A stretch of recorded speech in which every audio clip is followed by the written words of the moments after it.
Capítulo 292. Audrey se interessou pelo almirante pirata e perguntou: qual é o nome dele? Qual é o título atual dele? Não houve nenhuma notícia relacionada em Becklund. Alger assentiu lentamente. Ela é uma dama e foi uma pirata famosa no passado. Você deveria ter ouvido falar da garota da peste, Tracy, certo? Não, eu não sei muito sobre essas coisas. Audrey balançou a cabeça honestamente. Eu também. Sentado na ponta da mesa, Klein acrescentou interiormente. Alger ficou em silêncio por 2 segundos e, sem perder tempo explicando, disse: em resumo, ela subjugou a tripulação de Quilangos no mês passado. Ela provou com ação real que tinha a força de um almirante pirata. Ela mudou o nome do navio de Quilangos para a Morte Negra e se autodenominar contra-almirante da peste. No passado, ela agia de forma independente e era especializada em maldições, chamas negras e gelo. Seus inimigos sempre sofriam de doenças repentinas de vários tipos. No momento, ninguém sabe a que caminho ela pertence, mas eles têm certeza de que ela está na sequência 5. Audrey ouviu com prazer. Piscou os olhos e perguntou com curiosidade: Senhor enforcado, você pode apresentar os 4 reis piratas e os outros 6 almirantes piratas em detalhes? Só ouvi falar de seus nomes e títulos, mas não sei com quais poderes Beyonder eles estão equipados. Alger olhou em volta e viu que tanto o sol quanto o mundo mostravam sinais de atenção. Ele acenou com a cabeça levemente e disse: isso não seria um problema. O rei pirata mais forte é o rei dos 5 mares, Nest. Ele afirma ser um descendente do Império Solomon da 4ª época. Ele não é apenas um Beyonder de alta sequência, mas também possui o terrível navio fantasma Imperador Sombrio, uma relíquia do Império. Ele é perito em usar ordem. Ele pode puxar seu inimigo para o combate, em um domínio em que ele é o melhor, e criar efeitos fascinantes. Ele também é o pirata mais velho do mundo. Há rumores de que ele tem mais de 100 anos e está ativo nos 5 mares desde a Era Roselle. Ninguém sabe exatamente quantos anos ele tem. Claro, em comparação com os outros reis piratas, há muita informação sobre ele. Quanto à Dona do Amanhecer 1, tudo o que sabemos é que ela é uma mulher bonita. Ela já foi uma bruxa e agora é uma semideusa. Ela chama a si mesma de Rainha Misteriosa. Reticências. Depois de apresentar os 4 reis, Alger mudou o assunto para os 6 almirantes piratas restantes. O dono do Tulipa Negra, Ludwell, já foi subordinado do rei dos 5 mares. Mais tarde, tornou-se independente e autodenomina-se Almirante Infernal. Há rumores de que ele estabeleceu certas conexões com o Episcopado Luminoso. Ele é um médium poderoso e pode controlar todos os tipos de criaturas no mundo espiritual.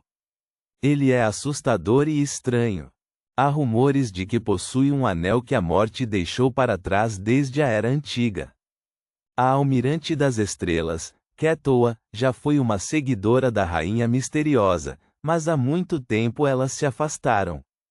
A razão para isso, de acordo com os rumores, é porque ela se juntou a uma organização secreta particular, irritando a Rainha Misteriosa.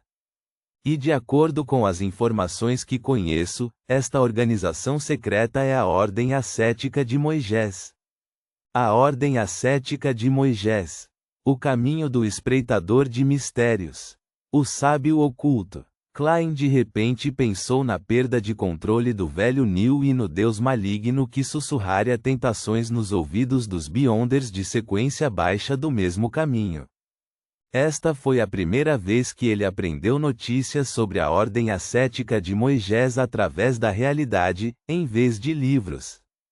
Então, Alger apresentou o Almirante de Sangue, Senor, que era suspeito de ser não-humano, o contra-almirante Uivo do Mar Profundo, Constantine, que possuía uma linhagem que era parcialmente de monstros marinhos, contra-almirante Iceberg, Edvina Edwards, e contra Almirante Crepúsculo, Bulatov e Ioan. Muito obrigado por compartilhar. Estou começando a sentir saudades do mar, disse Audrey, cheia de saudade. Não sei quando poderei viajar de verdade. Não, senhorita. Justiça, absolutamente não é tão bom quanto você imagina. Do meu ponto de vista, é um amálgama de sangue, caos, assassinato, desejo e horror. Alger calmamente apagou seu entusiasmo. Audrey assentiu e trocou de assunto. Houve 11 assassinatos em série em Backlund recentemente, mas um deles provou ser uma farsa. Os assassinatos em série são contra mulheres que eram meninas de rua, mas agora estão trabalhando em profissões normais. O assassino abre seus estômagos e remove todos os seus órgãos internos. Isso soa como algo a ver com adoração ao diabo. Foi feito por alguém da seita santificadora de sangue? Alger imediatamente deu um palpite. Não sei. O assassino ainda não foi encontrado. Audrey ansiava por se tornar uma detetive, trazendo Suzy junto e capturando aquele assassino amaldiçoado. Neste momento, Derek deixou escapar em transe. Eu sei sobre esses rituais. Ele sabe. Isso mesmo. Antes do cataclismo, especialmente durante a Segunda Época, os diabos eram ativos no mundo real onde viviam na Terra. Eles eram objeto de ódio de gigantes e dragões. É normal que a Cidade de Prata tenha registros relevantes. Sua história não foi adulterada, nem houve lacunas ao longo das gerações. Klein olhou pensativo para o sol, esperando que ele dissesse mais. Você sabe sobre isso? Audrey perguntou com alegria. Derek assentiu. É mencionado em nossos estudos do diabo. É bastante antigo. Os diabos usam isso como um ritual para complementar seu avanço, normalmente usado ao avançar da sequência 6 para a sequência 5. Não é uma cerimônia para agradar ao diabo, mas uma cerimônia para ajudar os diabos a avançar?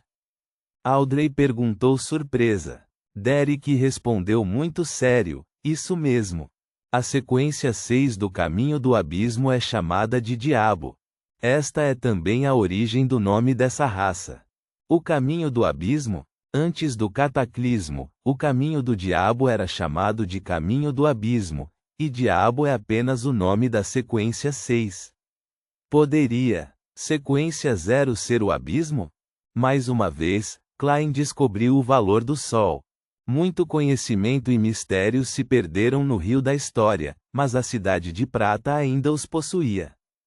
É mesmo, Audrey assentiu indiscernivelmente. Senhor Sol, você está ciente dos detalhes reais do ritual? Derek assentiu e disse, o requisito mínimo é 13 e o mais alto é 49. Quanto mais completo o ritual, maior a chance de avanço. Entre 2 assassinatos, deve haver um mínimo de 3 dias. Caso contrário, seria fácil perder o controle, mas o intervalo também não ultrapassará 9 dias. Isso fará com que o ritual seja reiniciado. Toda vez que ocorre um assassinato e após cada ritual parcial, o diabo comerá os órgãos da vítima. Deste ponto em diante, ele estará em um estado violento e sanguinário, desejando ferir os outros até que esse desejo seja satisfeito mais uma vez. Isso é realmente assustador. Audrey suspirou do fundo de seu coração, sentindo que ela não poderia nem imaginar isso. Klein sentou-se na espessa névoa cinza, ouvindo e lembrando em silêncio. Após discutir o caso do assassino em série, Audrey olhou para Alger e organizou suas palavras. Senhor, enforcado, há algo que tenho pensado. Participei de várias reuniões de Beyonders e descobri que muito poucas pessoas vendem fórmulas de poções. Mesmo que haja, seria muito difícil ocorrer uma transação. Por que é assim? Alger riu e disse, isso porque uma fórmula de poção é fácil de falsificar, e as reuniões de Beyonders são relativamente ocultas e não muito vinculativas. Portanto, ninguém se atreve a arriscar suas vidas. Você vai preparar 2 conjuntos de ingredientes de Beyonder e realizar um experimento em animais primeiro? Esse preço é muito alto. Audrey de repente se sentiu um pouco culpada. Além disso, esse não é o único custo extra. Os animais podem perder o controle mais facilmente do que os humanos depois de tomar poções. Você tem que contratar alguns Beyonders para protegê-lo e evitar que você morra durante seus experimentos. Portanto, para a maioria dos Beyonders, mesmo que apareça uma fórmula, eles não ousariam comprá-la, acrescentou Auger. Audrey se sentiu ainda mais culpada. Auger não percebeu sua reação e continuou: por causa disso, a menos que o anfitrião ou um membro da reunião tenha a capacidade de avaliar a autenticidade da fórmula da poção e já tenha conquistado a confiança da maioria dos membros, é difícil para uma fórmula ser vendida. Bem, o velho senhor Olho da Sabedoria pode. O senhor é um pastor, então ele deveria ser capaz de. Klein recostou-se na cadeira e murmurou algo para si mesmo em silêncio. Um pensamento passou pela mente de Audrey quando ela perguntou: e um juramento? Honorável senhorita, esta é uma reunião clandestina. Você acha que é adequado fazer um juramento em nome de um dos 7 deuses ortodoxos? Isso não é algo que possa ser resolvido com um juramento. Um ritual correspondente é necessário. Auger riu. Quanto a outros deuses malignos, ou diabos e existências misteriosas como o sábio oculto e o verdadeiro Criador, a menos que você seja seu crente, quem ousaria fazer um juramento em seu nome? Eles não estariam desejando a morte para si mesmos? Nesse ponto, ele suspirou. Além disso, sem que eles conheçam o método de atuação, as poções levam facilmente a uma perda de controle, transformando facilmente as pessoas em monstros. Além disso, os ingredientes correspondentes são difíceis de obter e bastante caros. Portanto, enquanto as 7 igrejas não permitirem que tais ofícios sejam oficialmente reconhecidos, não há necessidade de controlar deliberadamente a disseminação de fórmulas de poções em larga escala, muito menos falar sobre avanço. Então é assim, Audrey murmurou para si mesma, limpando uma grande questão em sua mente. Não é de admirar. Klein de repente percebeu. 7 deuses ortodoxos? Derek realmente queria perguntar quais eram os 7, mas acabou se contendo. Ele pensou por um momento e disse: a Cidade de Prata recentemente organizou uma expedição para explorar as profundezas da escuridão e encontrou um templo semi-destruído. A estátua que é venerada no interior era um homem nu pregado de cabeça para baixo em uma cruz. Também havia muitas manchas de sangue em sua superfície. Você sabe que Deus é esse? Este é o verdadeiro Criador. A terra abandonada dos deuses, na verdade, tem um templo do verdadeiro Criador. A julgar pelo que o Sol disse, o verdadeiro Criador não deveria existir antes do cataclismo, caso contrário, seria impossível para a Cidade de Prata não reconhecê-lo. Klein usou sua habilidade de palhaço para controlar sua expressão para evitar que o choque aparecesse em seu rosto. A justiça, o enforcado e o mundo trocaram olhares, balançaram a cabeça e disseram em uníssono: não sabemos. Assim que terminaram de falar, eles ouviram o Senhor louco na névoa cinza dizer em voz profunda: esse é o Criador caído. Nota: parece ser um navio pirata. Ponto.